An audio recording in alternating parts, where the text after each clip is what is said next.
की, भगवान तथागत बुद्ध की, बाबा साहब डॉक्टर अम्बेडकर, बाबा साहब डॉक्टर अम्बेडकर। माननीय मंत्री जी,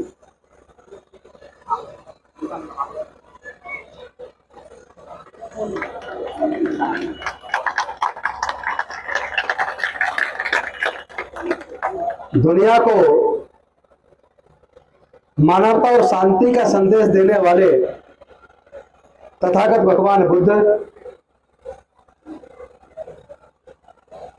महर्षि वाल्मीकि जी, संत गुरु रविदास जी, संत कबीरदास जी, ज्योतिबा फूले जी, सावित्रीबाई फूले जी, फातिमा शेख जी, साहू जी महाराज, नारायण गुरु, पेरियार, डॉक्टर बाबा साहेब अम्बेडकर, माता रमाबाई एवं मान्यवर कांसीराम साहब के चरणों में कोटि कोटि नमन करते हुए आदरणीय भिक्खु संघ, मिशन जय भीम के सभी पदाधिकारीगण और यहाँ गांव से आए हुए सभी गणमान्य व्यक्ति, माताओं, बहनों और युवा साथियों, प्यारे बच्चों, सभी को क्रांतिकारी जय भीम, विनम्र नमो बुधाय। पहले तो ये मैं आपसे निवेदन करूंगा, ये पुरस्कार राशि दोगुनी की जाए हो गई? और ये राशि मिशन जय भीम की तरफ से होगी। नहीं, गाँव की तरफ से होगी। कोई बात नहीं, दोनों को मिला के बराबर बराबर बांट लेंगे, आधा आधा हिस्सा कर लेंगे, कोई बात नहीं, लेकिन राशि डबल कर दो। जी, आधी हम देते हैं, आधी आप दो, ताकि उत्साह बच्चों का बढ़े। और ये हर साल होना चाहिए। मुझे बड़ी खुशी है कि आप सबने यहाँ मौका दिया तथागत बुद्ध बाबा साहेब की मूर्ति का अनावरण करने का और अपनी माताओं, बहनों से, बच्चों से, भाइयों से बातचीत करने का। आज अगर हम यहाँ मंत्री के रूप में हैं या जो मेरे साथ सरकार में बड़ी बड़ी पोस्ट पे रहे हैं या जो सफाई कर्मचारी आयोग के चेयरमैन है, हम जो भी कुछ आज हैं ये आसानी से नहीं मिला है, इसमें किसी की कुर्बानी है। सोच के देखो, पूरे दुनिया के अंदर कोई कौम इतने लंबे समय तक गुलाम नहीं रही जितने लंबे समय तक हमारे समाज के लोग गुलाम रहे। भारत के लगभग 90% लोग गुलाम रहे। ऐसा नहीं हो सकता कि हमारे बुजुर्गों ने यह ना चाहा हो कि हमारे बच्चे पढ़े लिखे आजाद भारत में पैदा हो और वो भी तरक्की करें। तो ऐसी क्या वजह रही कि पूरे दुनिया में इतने लंबे समय तक कोई कौम गुलाम नहीं रही जितने लंबे समय तक हमारे समाज के मूल निवासी लोग, मेहनतकश लोग लगभग 3500 साल तक गुलाम रहे। इसका कारण सिर्फ एक है, वेदों में, मनुस्मृति में, धर्मशास्त्रों में लिखकर हमारे समाज के लोगों को 3500 साल तक पढ़ने लिखने पर धार्मिक बंदिश लगा के रखी गई। हमारे लोगों के ऊपर 3500 साल तक व्यापार करने पर, संपत्ति इकट्ठा करने पर बंदिश लगा के रखी गई। इसी वजह से हमारी गुलामी कोई 10-20 साल, 100-200 साल, 500, 1000, 2000 साल नहीं, लगभग 3500 साल की गुलामी हमारे समाज के लोगों ने देखी है। और हमारा समाज मेहनतकश है।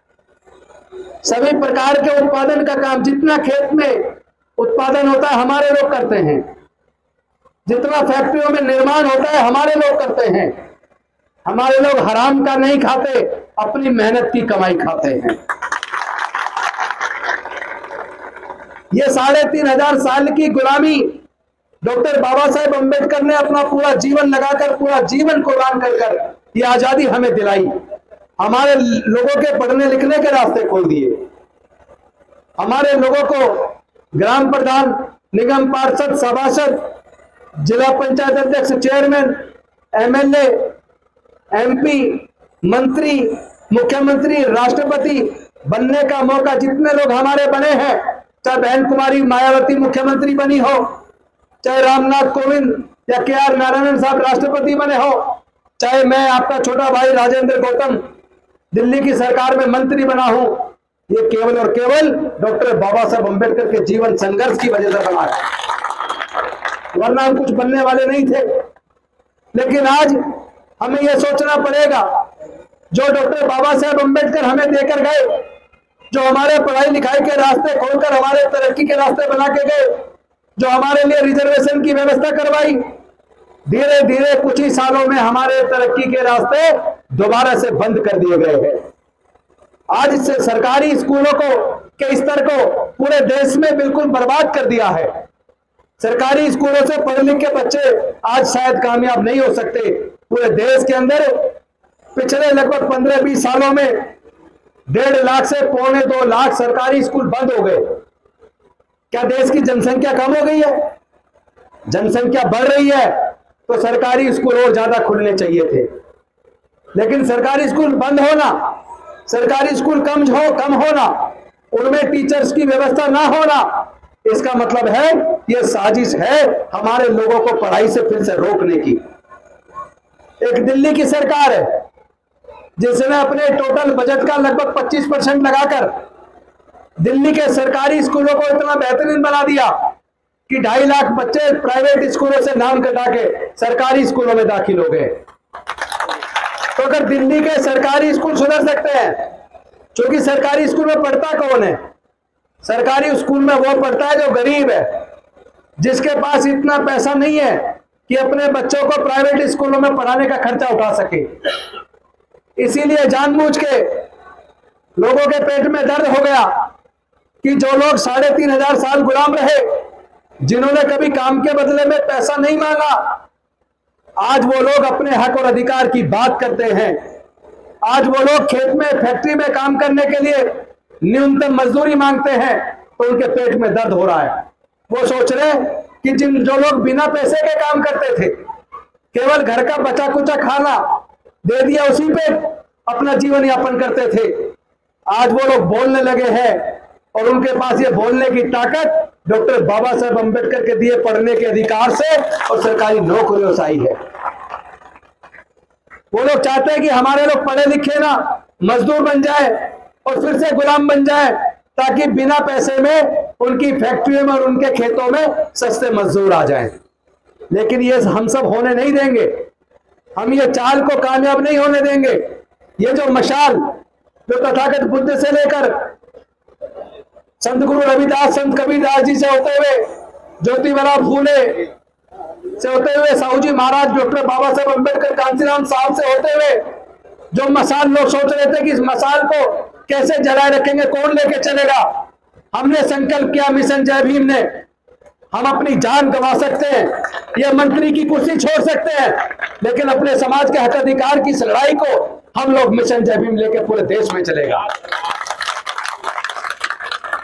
हमारी लोगों का जातिगत उत्पीड़न क्यों होता है?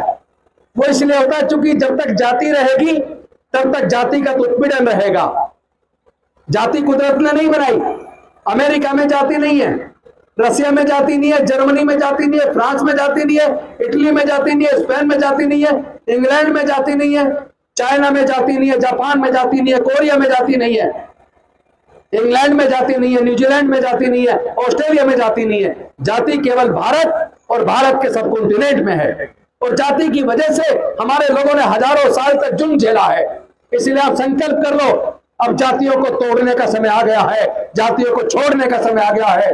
डॉक्टर बाबा साहब अम्बेडकर ने इस बीमारी को अच्छे से समझ लिया था कि जब तक जातियां रहेंगी तब तक जातिगत उत्पीड़न रहेगा। इसलिए डॉक्टर बाबा साहब अम्बेडकर भगवान बुद्ध का धम्म देकर गए।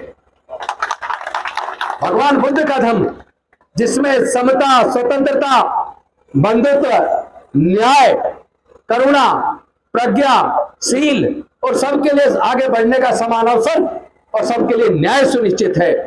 और आने वाले समय में जिस तरह जाति और धर्म के नाम पर उन्माद बढ़ रहा है, जिस तरह एक देश दूसरे देश के साथ युद्ध चल रहे हैं, एक दिन आएगा जब लोग इन युद्ध से दुखी हो जाएंगे, इस मारकाट से दुखी हो जाएंगे। उस दिन लोग कहेंगे अब हमें युद्ध नहीं बुद्ध चाहिए, हमें अशांति नहीं शांति चाहिए, हमें सम्मान का गौरवशाली जीवन चाहिए, हमें हमारे स्वाभिमान की रक्षा चाहिए। अब हमें एक ही रास्ता जो बाबा साहब चाहते थे, बाबा साहब रास्ता तक देकर गए थे, और वो था बौद्धमय भारत का निर्माण।